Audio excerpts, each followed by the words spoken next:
Kia ora. In the headlines, the Energy and Resources Minister has welcomed the Environment Commissioner's inquiry into fracking, but is dismissing calls for all fracking to stop until the investigation's completed. Phil Heatley says hydraulic fracturing has been conducted for 2 decades without incident. My understanding from officials and from regional councils and other environment watchdogs is that it's been undertaken in New Zealand in a pretty responsible way. All sides of the debate are welcoming the news, not least the district councils. CEO of the Hawke's Bay Regional Council, Andrew Newman, said the Parliamentary Commissioner's review would bring balance. Whatever the outcomes are, I guess it'll give us all a bit more clarity in terms of managing this particular issue.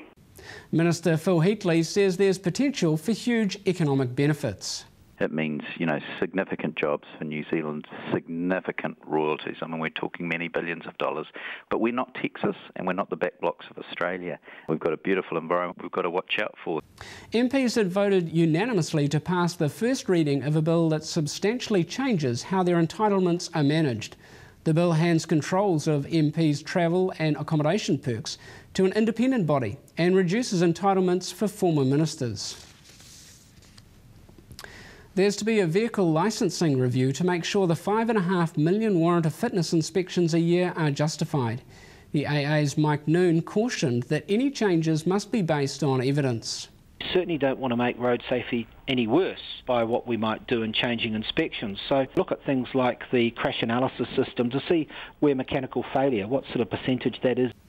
The MPs who ACC Minister Judith Collins plans to sue for defamation say it should not be tolerated.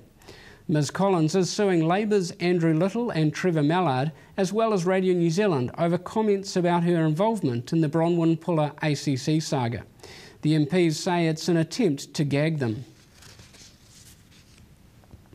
The Foreign Minister maintains he's paying attention to concerns raised by his own ambassadors about cost-cutting at the Ministry of Foreign Affairs. 49 heads of mission have written to MFAT, and Minister Murray McCulley says he's asked managers to take heed.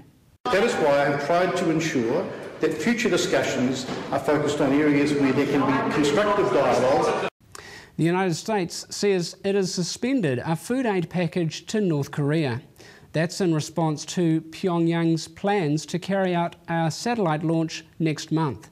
The US and other countries say the launch could help the North further its ballistic missile technology.